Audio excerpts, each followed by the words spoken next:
Makanya kenapa saya mengajarkan doa itu sebetulnya adalah pengakuan yang berasal dari rasa berkecukupan, rasa berkelimpahan. Karena kita sudah memiliki segalanya. Coba mulai bicara kepada Tuhan. Kenapa dalam hidup kita banyak hal negatif yang datang? Gak usah disangkal. Karena kita lebih banyak memancarkan frekuensi yang negatif. Paham ya? Oke. Bapak Ibu, unsur pembentuk Bapak Ibu dengan saya sama nggak? Sama. Saya terbuat dari tanah, air, api, udara yang sudah menjadi aci, yang sudah menjadi saripati. Saripati dari sinar matahari, saripati dari tanah, saripati dari air, saripati dari udara, semua sudah menggabung menjadi apa? Menjadi rasa pada makanan. Dan makanan itu disantap oleh ibu bapak saya. Sehingga bapak saya mengeluarkan yang namanya mani. Ibu saya mengeluarkan yang namanya manu. Yang disebut dengan ovum. Yang disebut dengan sel telur. Karena cinta kasih kemudian dipersatukan. Itu bibit awal tubuh saya. Oke? Dari semesta yang sama dengan bapak ibu? Dari semesta yang sama. Dari bumi yang sama? Dari bumi yang sama. Jadi bapak ibu dengan saya sama nggak unsur pembentuknya? Sama. Awas, jangan merasa beda. Nah sekarang bapak ibu dengan saya tinggal di ruang yang sama, tinggal di ruang kosong yang sama, tinggal di energi yang sama. Setuju? Jadi sebetulnya unsur dasar pembentuk kita semua sebetulnya sama. Tetapi kenapa hidupnya berbeda? Nah, sekarang mengerti ya, kenapa hidupnya berbeda. Makanya ayah hirup, seru orang Sunda mah, ayah hurip. Nah, kalau orang Sunda bilang daya semesta itu adalah hurip. Hirup teh sabab ayah nu hurip. Makanya ada kahuripan, ayah kahirupan. Makanya hirup itu karena diberi daya oleh Sang Maha Hurip. Jadi karena ada daya. Jadi Bapak Ibu perhatikan saya. Daya yang mengalir dalam diri saya dengan daya yang mengalir pada Bapak Ibu sama? Sama. Kenapa? Karena kita mengambil energi dari ruang kosong yang sama lewat nafas. Apakah kita semua diberi waktu yang sama 24 jam? Sama.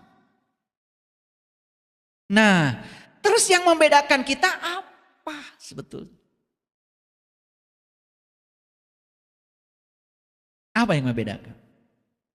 Yang membedakan itu adalah kemampuan menggunakan potensi yang sama itu. Paham ya? Apa? Kemampuan menggunakan potensi yang sama itu. Sama semuanya. Ada yang bisa menggunakan potensi itu, ada yang tidak bisa. Makanya saya bilang tadi, di balik nas ada jin. Jin itu sesuatu yang tersembunyi. Yang tersembunyi pada diri kita banyak? Banyak. Bakat masih tersembunyi. Potensi diri masih tersembunyi. Makanya kita latihan keterampilan. Ada keterampilan vokasi. Ada keterampilan intelektual. Ada keterampilan emosi. Kan itu. Betul? Nah, itu semua dalam rangka untuk memberdayakan kekuatan yang sama yang diberikan semesta kepada kita. Clear ya? Jadi semua hal terbuat dari energi yang sama. Clear ya? Yang membedakan apa tadi? Kemampuan seseorang untuk memberdayakan dirinya. Kemampuan seseorang untuk menggunakan yang sama itu. Itu aja. Makanya ada kata-kata begini, miskin berasal dari perasaan miskin. Nah ternyata sudah diteliti oleh para fisikawan, luar biasa. Jadi otak manusia ini punya kekuatan hanya satu. Sedangkan perasaan yang ada di sini punya kekuatan 5.000 lebih kuat daripada otak kita. Makanya saya sudah bagikan, silakan kalau mau pesan ada e-book. Jadi saya sebarkan dalam bentuk e-book. Judulnya adalah Dahsyatnya Kekuatan Perasaan. Nah, siapa yang bisa menggunakan kekuatan perasaan yang 5.000 kali lebih kuat daripada kekuatan pikirannya. Ditambah lagi dengan kesiapan tubuh untuk bisa menerima segala hal yang diinginkan, itu pasti jadi realitas. Nah, pertanyaan selanjutnya, ada orang yang mudah memanifestasikan mimpinya. Ada orang yang sulit memanifestasikan mimpinya. Kan gitu aja. Kok ada orang itu gampang sekali. Dia cerita tentang rumah, besok punya rumah. Cerita mobil bagus, besok punya mobil. Ini cerita terus nih, gak punya-punya. Di mana letak perbedaannya? Kita menganggap seolah-olah selama ini karena perbedaan bisnis, perbedaan usaha itu yang selama ini kita pikirkan. Sangat dangkal. Padahal sebetulnya ya bisnis pun kalau perasaannya tidak bagus kan belum tentu berhasil. Betul nggak? Jadi sebetulnya itu adalah totalitas dari semua potensi yang Allah berikan pada kita. Itu yang menariknya sehingga tubuh ini menjadi medan magnet yang sangat kuat untuk menarik segala hal yang diinginkan. Oke, lanjut. Nah, Bapak Ibu masih belum sadar dengan kekuatan napas? Perhatikan saya. Sekarang napas masuk.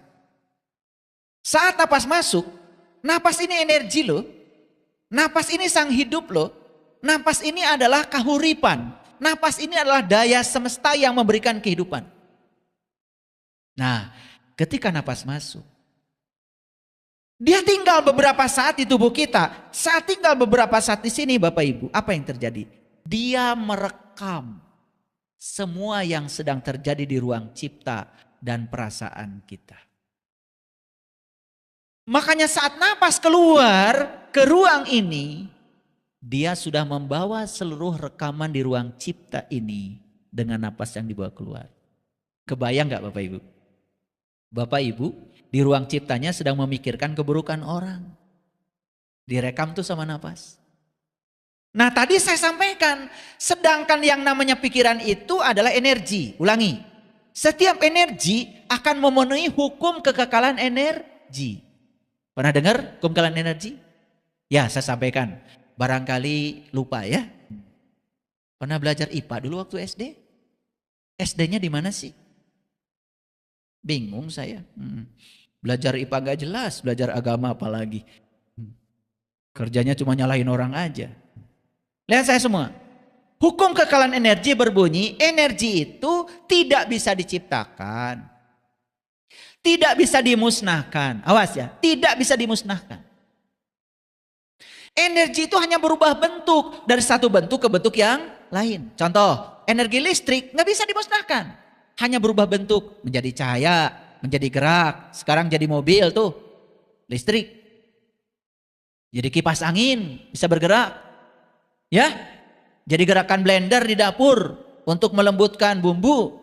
Ya kan? Oke, sampai sini ngerti? Nah sekarang perhatikan saya. Kebayang gak? Di ruang cipta ini sedang memikirkan yang negatif. Energi bukan itu? Energi. Nah, energi yang dari sini kan tidak bisa dimusnahkan. Sekali kita memikir yang negatif gak bisa dimusnahkan. Maka energi yang negatif yang terjadi di ruang cipta ini dibawa infonya oleh napas ke ruang realitas. Dirubah menjadi kenyataan dalam bentuk yang berwujud. Waktu di sini belum berwujud. Tetapi jadi berwujud. Hukum kekekalan energi dipenuhi.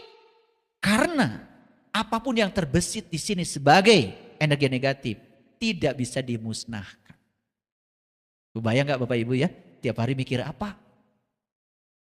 Kebayang gak? Kebayang gak ruang di mana Bapak Ibu hidup ini kotornya kayak apa? Terus menerus kita mengotori ruang kehidupan ini, ruang kesadaran ini. Karena di sini mau produksi, apalagi habis memproduksi yang negatif, keluar lagi kata-kata yang buruk. Mencemooh orang, menghujat orang, dikiranya buat orang lain. Semua akan kembali kepada dirimu sendiri. Oke? Tambah pusing atau tambah ngerti? Tanya dulu. Hah? Tambah pusing? Ya udah sampai sini aja kalau pusing. Nah, perhatikan Bapak Ibu. Mesin pencipta realitas tadi adanya di mana? Di tempat di mana program tersimpan yang disebut dengan alam bawah sadar. Disitulah semua program kita disimpan dalam waktu yang lama. Makanya pikiran bawah sadar, bahasa psikologinya sering disebut dengan long term memory. Memori jangka panjang. Nah, bisa dibayangkan kalau dia itu memori jangka panjang, sedangkan yang tersimpan di dalam energi, berarti pikiran bawah sadar setiap saat tanpa disadari terus-menerus memancarkan energi. Dan semua energi yang dipancarkan dari alam bawah sadar yang sudah menjadi keyakinan dan prinsip itu terus-menerus direspon oleh semesta dan terus-menerus dikembalikan ke dalam realitas kehidupan kita. Itu yang menyebabkan kehidupan kita seperti yang Bapak Ibu alami saat ini. Coba ya, kalau memahami mekanisme ini, Bapak Ibu jadi lebih waspada lagi ya. Betul nggak? Gak mau lagi memikirkan sesuatu yang bukan dari cinta. Ya, yang bukan dari cinta. Karena ketika memikirkan yang bukan dari cinta, kita sedang mengalami ketiadaan cinta itu sendiri. Nah, belum lagi kita sadar sekarang. Ternyata saya dengan semua makhluk di semesta ini saudara. Saudara. Ngerti? Cara saya bicara ngerti? Saudara. Saudara. Artinya kita ini terhubung oleh ruang kosong dengan orang lain. Lihat Bapak Ibu semuanya. Saya terhubung gak dengan Bapak Ibu sekarang? Lewat apa? Lewat ruang kosong. Di sini ada energi yang menghubungkan. Energi yang sangat lembut. Daya semesta yang menghubungkan Bapak Ibu dengan saya. Sekarang saya ingin kasih tahu. Apakah kita dengan penduduk Amerika sekarang terhubung? Apakah kita dengan semua makhluk yang ada di planet lain seandainya ada terhubung? Bayangkan. Ternyata begitu kita memikirkan sesuatu di dalam diri kita, itu ternyata bukan sekedar ada di sini dan dibatasi oleh pikiran dan tubuh kita. Itu terhubung ke seluruh semesta, merambat tanpa batas energinya. Jadi, kita mengatakan kata buruk di mulut kita. Mungkin kita mengira selama ini, cuman kita yang mengatakan itu. Tidak Bapak Ibu. Itu mengubah tatanan kehidupan semesta. Kata-kata buruk yang kita lontarkan itu telah mengubah semua kehidupan di semesta ini. Karena kita dengan semesta ini pada dasarnya adalah terhubung. Itu sebabnya pesan saya, pertahankan pikiran dan perasaan di frekuensi cinta dan syukur. Karena cinta dan syukur sudah diteliti oleh David Hawkins, itu adalah kesadaran dengan frekuensi tinggi. Itu disebut dengan the power. Kebayang gak ya? Orang yang pikirannya selalu di kebencian, penolakan.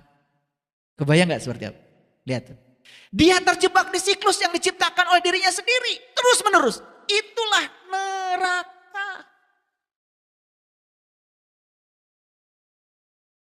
Gak keluar dari jebakan itu. Karena dia yang telah menciptakan jebakan itu. Saya sudah kasih ilustrasi di kajian saya sebelumnya. Begitu kita memikirkan dan merasakan yang negatif, kita sudah membuat satu jeruji. Memikirkan lagi negatif dengan merasa yang pikiran negatif dan merasa yang negatif, bikin jeruji yang kedua. Jeruji yang ketiga. Bayangkan, hitung oleh Bapak Ibu sekarang. Berapa miliar jeruji yang sudah kita ciptakan yang telah memenjarakan kita dalam siklus kesulitan yang terus menerus. Itulah yang dikatakan di Quran. Begitu kita menciptakan neraka, maka kholidina fiha, kita abadi dalam neraka itu. Bayangkan tugas kita saat ini apa? Harus memecahkan semua jeruji-jeruji yang kita bangun itu selama bertahun-tahun dengan penuh kesadaran. Bayangkan, si jeruji itu harus diteliti buatan dari ciptaan dari pikiran dan perasaan yang mana? Coba bayangkan. Makanya kita harus belajar ilmu yang holistik. Yang bisa mengubah alam bawah sadar kita dengan program baru. Sehingga yang dipancarkan oleh kita itu adalah cara berpikir baru. Cara pandang yang baru. Sehingga yang datang pada kita adalah semua pengalaman-pengalaman hidup yang baru.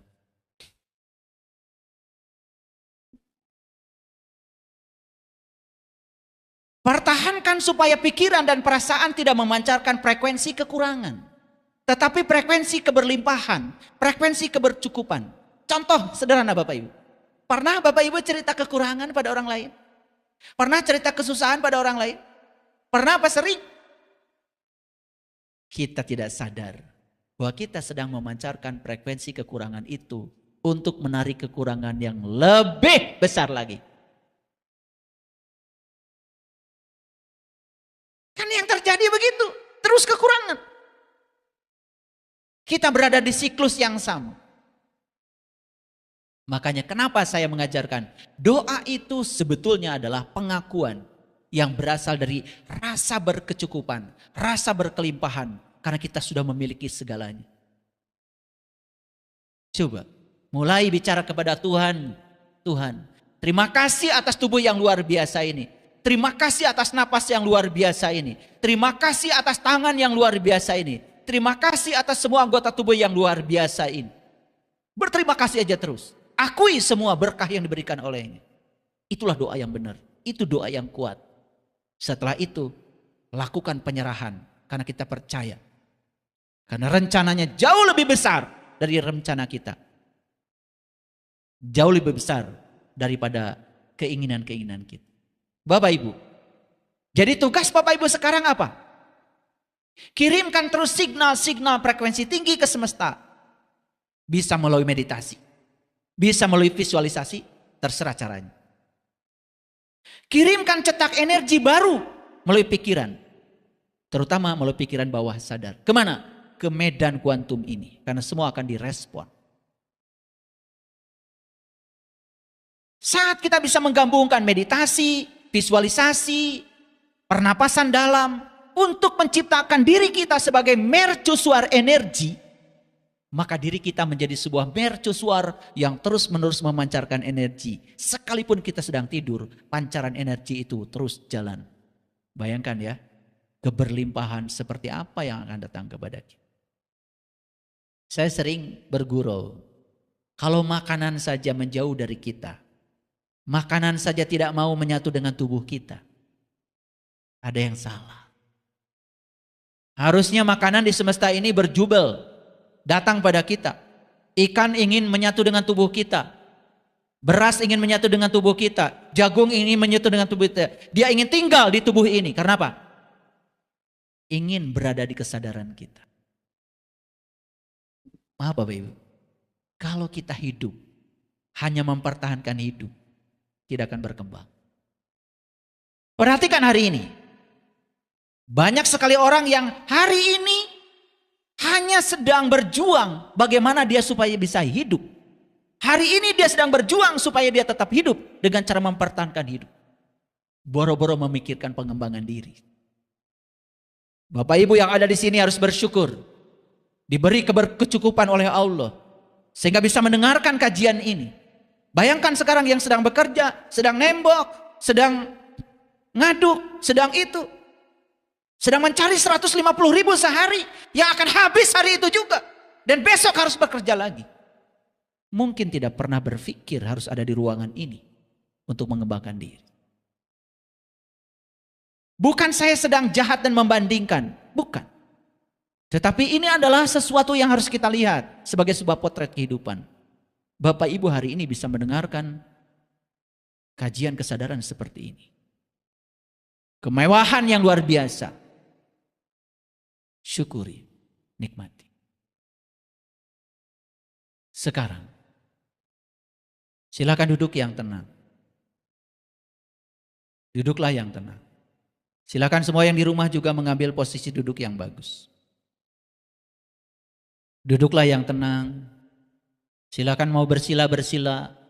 Kalau yang bersila merasa ada gangguan di tubuhnya, mau selonjor juga nggak apa-apa.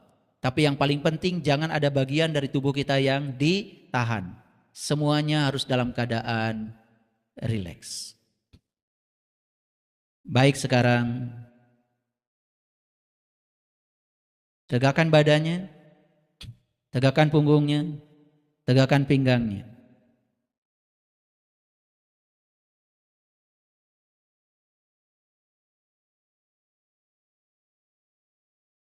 Luruskan lehernya, luruskan wajahnya ke depan. Pandang masa depan dirimu, gilang gemilang, penuh dengan keberlimpahan, penuh dengan cinta dan syukur.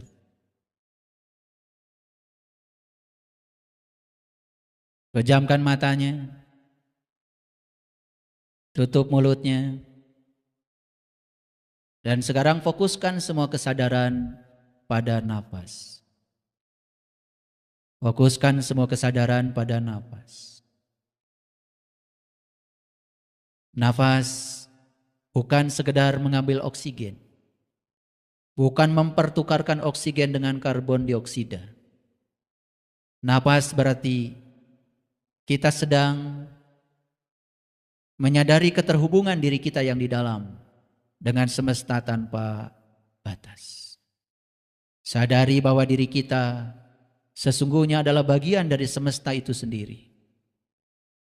Dengan nafas, bagian dari semesta itu, percikan kehidupan yang dititipkan kepada kita itu sekarang sedang terhubung dengan semesta tanpa batas. Kita mengambil kehidupan dari ruang kosong, dan ruang kosong ini tidak benar-benar kosong. Ruang kosong ini adalah ruang energi, ruang vibrasi, ruang frekuensi. Kenyataan, kita mungkin bisa hidup tanpa makan 3 hari. Kita mungkin masih hidup tanpa minum 3 hari. Tapi ternyata kita tidak mungkin hidup tanpa mengambil energi dari ruang kosong ini. Sadari bahwa setiap makhluk diliputi oleh energi yang berasal dari ruang kosong ini. Dengan kesadaran nafas, maka sekarang diri kita sedang terhubung, bukan sekedar dengan semesta tanpa batas, tapi diri kita sekarang sedang terhubung dengan inti kehidupan kita. Kita sedang terhubung dengan inti kesadaran kita. Kita sedang terhubung dengan kesadaran murni yang ada pada diri kita.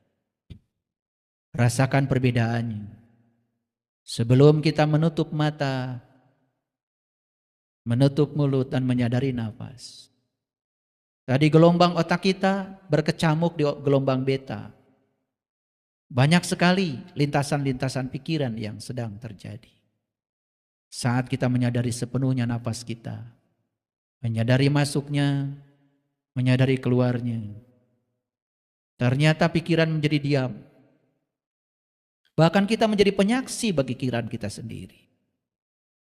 Diri kita bukanlah tubuh, diri kita bukanlah pikiran. Tubuh dan pikiran hanya bagian kecil saja dari kesadaran kita.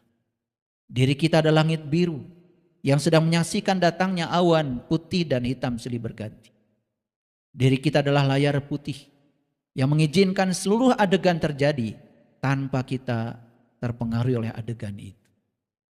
Sekarang jadilah penyaksi bagi pikiranmu sendiri. Saat dirimu sedang menyaksikan pikiran, dirimu sedang mengalihkan seluruh energi dari pikiran menjadi energi kesadaran. Dirimu bukanlah yang disaksikan, tapi dirimu adalah penyaksi itu sendiri. Sekarang tariklah napas perlahan lewat hidung. Tarik yang dalam. Dan izinkan napas tinggal beberapa saat. Bukan hanya tinggal di dalam perutmu, bukan hanya tinggal dalam dadamu. Biarkan napas itu mengalir ke seluruh sel dalam tubuhmu, sehingga seluruh sel dalam tubuhmu bersuka cita dengan kehadiran. Tahan beberapa saat, izinkan sang hidup memenuhi seluruh ruang dalam tubuhmu. Lalu sekarang, lepaskan perlahan napasmu lewat hidung. Jangan buru-buru, antarkan ke ruang kehidupan dengan penuh cinta kasih. Sekarang tarik lagi napas yang lembut, perlahan lewat hidung. Lebih lembut dari tadi. Rasakan kemewahan energi yang sedang mengalir ke dalam tubuh. Rasakan energi itu memenuhi seluruh ruang dalam tubuh. Rasakan tidak ada satu sel pun dalam tubuhmu yang tidak kebagian energi itu. Rasakan seluruh sel dalam tubuhmu penuh sukacita. Merasakan kehadiran energi kehidupan yang luar biasa. Kahuripan daya semesta. Sekarang izinkan napasmu keluar. Antarkan dengan penuh kelembutan ke ruang kehidupan. Bagus. Sekarang tarik lagi napas pelan. Lebih dalam lagi. Napas adalah jembatan yang menghubungkan antara tubuh, pikiran, baik pikiran sadar, alam bawah sadar maupun jiwamu. Sadari keterhubungan itu saat ini. Sadari semua kemewahan yang dipersembahkan semesta. Nafas adalah segalanya. Nafas adalah sesuatu yang paling berharga yang kau miliki saat ini. Sekarang izinkan nafas untuk keluar kembali. Lepaskan. Lalu sekarang kembali kepada kesadaran nafas alami. Tidak perlu tarik nafas, tidak perlu tahan nafas, tidak perlu keluar nafas. Dan sekarang izinkan tubuhmu rileks. Ambil kendali dengan kesadaranmu. Izinkan pikiranmu rileks. Izinkan kepalamu semua bagian-bagiannya rileks. Izinkan matamu rileks. Izinkan telingamu rileks. Izinkan pipimu, mulutmu semuanya rileks. Ambil kendali olehmu. Siapkan tubuhmu untuk menerima berkah. Sekarang perintahkan supaya lehermu rileks. Perintahkan supaya dadamu rileks. Jantungmu rileks. Paru-parumu rileks. Perintahkan supaya tangan kiri kananmu rileks. Perintahkan supaya perutmu juga rileks. Perintahkan supaya kakimu juga rileks. Perintahkan seluruh organ dalam tubuhmu rileks. Sekarang perintahkan seluruh sel dalam tubuhmu dalam keadaan rileks. Untuk merilekskan tubuhmu, ikuti kata-kata saya dalam batinmu yang terdalam. Kata-kata ini berawal sebagai kata-kata. Tapi makin dalam dan menyadari kata-kata itu, kalian akan merasakan kata-kata itu menjadi energi, menjadi getaran, menjadi frekuensi yang meningkatkan kualitas frekuensi dari seluruh sel dalam tubuh. Ikuti kata-kata saya dengan dalam. Tenang, tentram, damai, bahagia, suci, bersih, indah, mulia. Tenang, tentram, damai, bahagia, suci, bersih, indah, mulia. Ucapan kata-kata itu terus menerus. Awalnya sebagai kata-kata, tetapi lama-kelamaan akan mewujud sebagai getaran,